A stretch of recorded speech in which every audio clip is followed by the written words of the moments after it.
Hello everyone. इतनी रात में एसएससी ने हिला दिया और सच कहूं तो मुझे मजा आ रहा है ये कहते हुए कि एसएससी ने तो बिल्कुल मौज कर दी।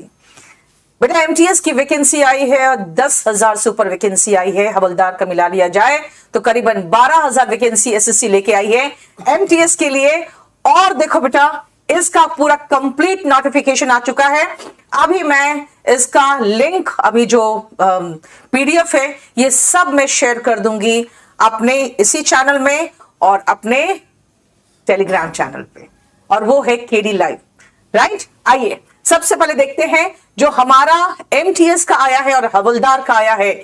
ये शुरू हो चुका आज से ही और आज से आप चाहे तो फॉर्म भर सकते हैं। लास्ट डेट जो है ये है 17/2 यानी 17 फरवरी लास्ट डेट है इसका। याद रखिएगा कि ये जो एग्जाम होने वाला है ये समवेयर इन अप्रैल होगा, यानी आपके पास तैयारी करने के लिए भरपूर समय है। अब आ जाओ मैं आपको इसका डिटेल बता दूं। बेटा वैकेंसीज देखिए आप, करीबन 10,880 वैकेंसी आया है एमटीएस का और हवलदार का जो वैकेंसी है 529 है। लेकिन ये वैकेंसी थोड़ी से भी और बढ़ेगी और ये करीबन 12 साढ़े 12 के लगभग जाके रुकेगी। याद रखिएगा ये आपका कंप्लीट डिटेल अच्छे से पढ़ लेना, क्योंकि ये कंप्लीट डिटेल आपके लिए जानने की जरूरत पड़ेगी आपको। लेकिन जो मैं आपको बताना चाह रही हूं वो बिल्कुल मुख्य पॉइंट बताना चाह रही हूं, और वो है 18 से 25 साल आपकी उम्र होनी चाहिए और 98 और 1/1/2005 के बीच में आपका जन्म होना चाहिए। और याद रखना इसके ऊपर या इसके नीचे आप तभी हो सकते हो अगर आप एसटी एससी कैटेगरी को बिलोंग करते हो, आपको 5 साल का छूट मिलेगा। ओबीसी 3 साल की छूट मिलेगी, और अगर आप किसी भी क्राइटेरिया में आते हो तो आपको छूट मिल सकता है। अदरवाइज 18 से 25 साल बिल्कुल यही एज होना चाहिए आपका। अब आती हूं मैं, अगर आप पॉइंट को देखोगे 16.2 को, तो आप देख लो यहां पे कि 16.1 में और 16.2 में आपको पूरा एज क्राइटेरिया आपको डिटेल में मिल जाएगा। अब मैं चलती हूं सीधा जो मजेदार चीज है, और आपको देखकर आश्चर्य भी होगा कि एसएससी ने क्या क्या चेंजेस कर दिए हैं। इस पर जरा देखिए, आप खुद देखो। इस बार जो एसएससी ने कंप्यूटर बेस्ड जो एग्जाम है, बस एक ही एग्जाम होगा, इसके बाद कुछ भी नहीं होगा एमटीएस में। हाँ, हवलदार के लिए आपके फिजिकल टेस्ट वगैरह जो क्राइटेरिया होते हैं वो होगा, लेकिन इसमें 2 सेशन होंगे। सेशन 1 मैथ्स 20 क्वेश्चन होंगे। याद रखिएगा 3 क्वेश्चन, 3 मार्क्स के 1 क्वेश्चन होंगे, यानी 60 मार्क्स का हो गया। न्यूमेरिकल एबिलिटी रीजनिंग भी 20 क्वेश्चन होंगे, 3 मार्क का 1 क्वेश्चन होगा, यानी 60 मार्क्स के ये भी होंगे। ये सेशन 1 में होगा।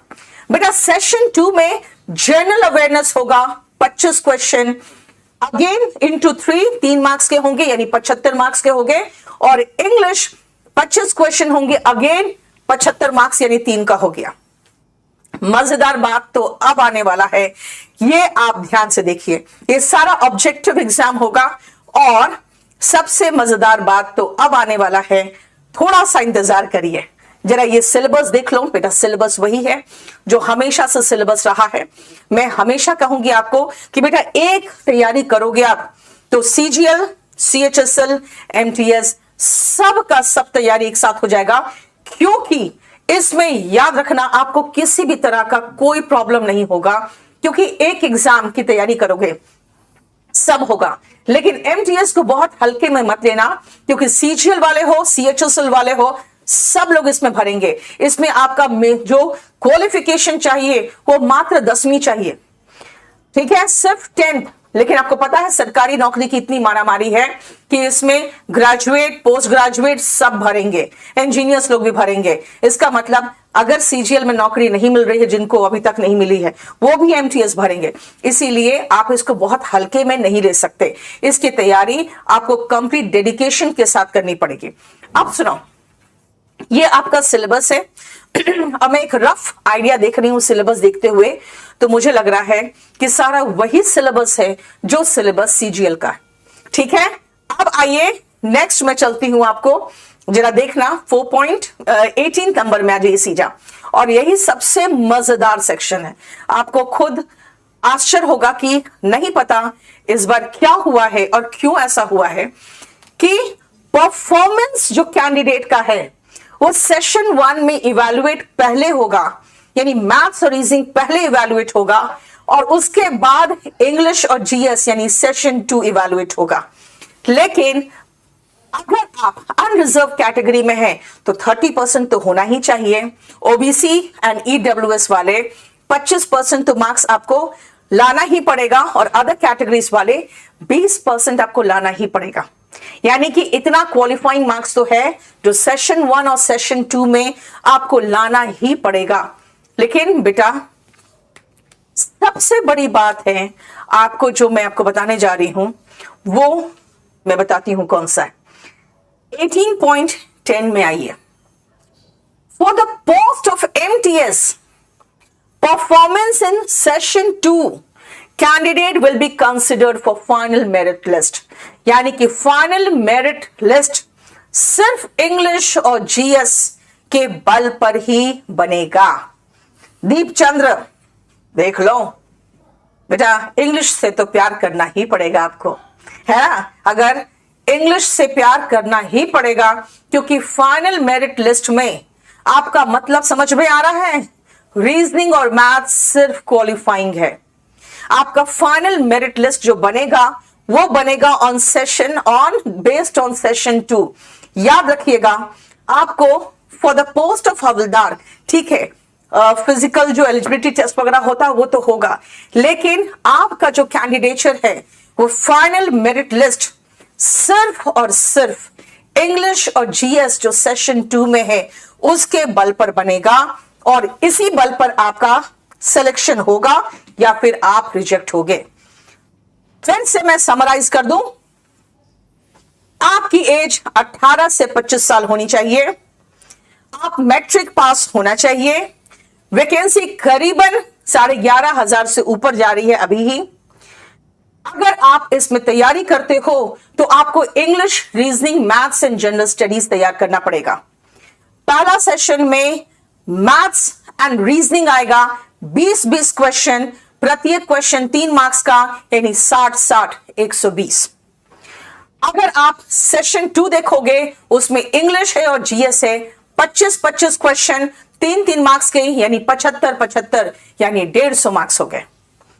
उसके बाद आप जब एग्जाम दोगे तो आपका क्वालिफाइंग दोनों पेपर में अलग अलग, दोनों सेशन यानी मैथ्स रीजनिंग सेशन 1 और इंग्लिश और जीएस सेशन 2 दोनों में आपको क्वालिफाई करना पड़ेगा। लेकिन सेशन 1 में आपको सिर्फ और सिर्फ क्वालिफाइंग करना पड़ेगा। आपका जो मेरिट बनेगा वो सेशन 2 से बनेगा जिसमें इंग्लिश और जीएस है। बेटा इंग्लिश और जीएस को बहुत बहुत वैल्यू दिया जा रहा है, चाहे वो सीजीएल हो, चाहे सीएचएसएल हो, और अब हम देख रहे हैं एमटीएस में तो मैथ्स और रीजनिंग को क्वालिफाइंग ही कर दिया है। तो मेरे साथ आप जरूर बने रहिए, हम बहुत बढ़िया बैच, डेडिकेटेड बैच लेके आएंगे केडी लाइव में, और मैं आपको यही सजेस्ट करूंगी इस चैनल से जुड़े रहो। मैं आपको तैयारी यहां पर ऐसे ही करा रही हूं, इसीलिए याद रखिएगा कि केडी लाइव बेटा डेडिकेटेड चैनल अलग बना रही है। आप केडी लाइव के डेडिकेटेड चैनल्स है उसमें आइएगा, क्योंकि अब हम लोग एसएससी केडी लाइव करके एक न्यू चैनल बना दिया है, जिसमें सिर्फ और सिर्फ एसएससी की जितनी भी वैकेंसीज आएंगे बेटा उसमें अलग से चलेगा। दिल्ली पुलिस का अलग चलेगा, यूपी का बिल्कुल अलग चलेगा, ठीक है। और याद रखिएगा कल मैं बहुत बड़ा एक न्यूज लेके आऊंगी, एक अच्छा खासा धमाका, जो केडी लाइव और कह सकती हूं मैं ऑनलाइन प्लेटफॉर्म में एक बहुत बढ़िया न्यूज होगा आपके लिए। एक बहुत शानदार अवसर, इंडिया के बेस्ट टीचर से और बेस्ट तरीके से, बेस्ट स्टडी मटेरियल से पढ़ने का एक बहुत बड़ा अवसर आएगा। मैं कल उसका अनाउंसमेंट करूंगी। आज मैं आपको सिर्फ इतना कहती हूं बेटा, नोटिफिकेशन को बहुत ध्यान से पढ़ना, अपने जो फोटोग्राफ अपलोड करते हो, जो इंस्ट्रक्शन दिया जाए उसको ध्यान में रखते हुए करोगे। और तैयारी जो करोगे बेटा, टारगेटेड तैयारी करो। बहुत कुछ पढ़ लोगे, बहुत जगह पढ़ लोगे और बहुत चीजें पढ़ लोगे। स्मार्ट वर्क करना सीखिए, हार्ड वर्क गधा भी करता है, राइट? हाँ, आपको एक क्वेश्चन हो तो बताइए बेटा, इंग्लिश अगर वीक है तो पहले तो सबसे पहले मैं बता दूं आपको बेटा, ये English by Neetu ma'am channel को आप सबले सब्सक्राइब करो, है ना? गुरु दक्षिणा पहले तो बेटा, पहले जमाने में गुरु दक्षिणा पहले दी जाती थी, यही गुरु दक्षिणा है, पहले आप सब्सक्राइब करो। दूसरा, एसएससी केडी लाइव करके जो चैनल है उसको सब्सक्राइब करिए। उसमें बिल्कुल अलग एक कंप्लीट एक पैटर्न पे, इसी के पैटर्न पे क्लासेस शुरू हो जाएगी बेटा। पैसा हो नहीं हो, आपकी तैयारी नहीं रुकनी चाहिए। और ये केडी लाइव का वादा है कि पैसा नहीं है तो भी आप तैयारी करो फ्री में, पैसे हैं तो दे दोगे तो अच्छी बात है, तो कम से कम हमारा भी ऑनलाइन का खर्च निकलेगा। लेकिन पैसा नहीं हो इसके लिए तैयारी रुक जाए, ऐसा नहीं होगा। ये हमारा वादा है आपसे। और याद रखिएगा, सबका पैटर्न तो चेंज हो रहा है, इसीलिए आपको किस सब्जेक्ट को कितना वेटेज देना है आपको समझिए बेटा। बहुत सारे ऑनलाइन टीचर्स को बहुत हल्ला मचाने की शुरू से आदत है, और वो उनको इतना वेटेज दिया गया था ना एसएससी के द्वारा कि वो बिल्कुल एकदम मठाधीश बन के बैठे हुए थे। बेटा, जितना सम्मान दिया जा सकता है उतना दीजिए। अगर एसएससी ने उनके सब्जेक्ट्स को थोड़ा सा ट्रिम कर दिया है तो बेटा आपको भी ट्रिम करने की जरूरत है। इसीलिए आप थोड़ा ट्रिम करिए। जितना टेंशन, जितना आप डेडिकेशन के साथ वो सब्जेक्ट पढ़ रहे हैं, आप शायद उतना डेडिकेशन के साथ उसको उतना टाइम देने की जरूरत नहीं है। और टाइम जहां देने की जरूरत है वहां पर आप टाइम नहीं देकर आप डी ग्रेड के जो होते हैं ना, डी ग्रुप की नौकरी, वो भी करने को तैयार थे। लेकिन बेटा अब तो आप एमटीएस की नौकरी में भी आप इंग्लिश को अगर भाव नहीं दोगे तो मुश्किल होगा। इसीलिए मेरे साथ बने रहो, इंग्लिश मैं यूं तैयारी करा दूंगी आपको, ठीक है? God bless you.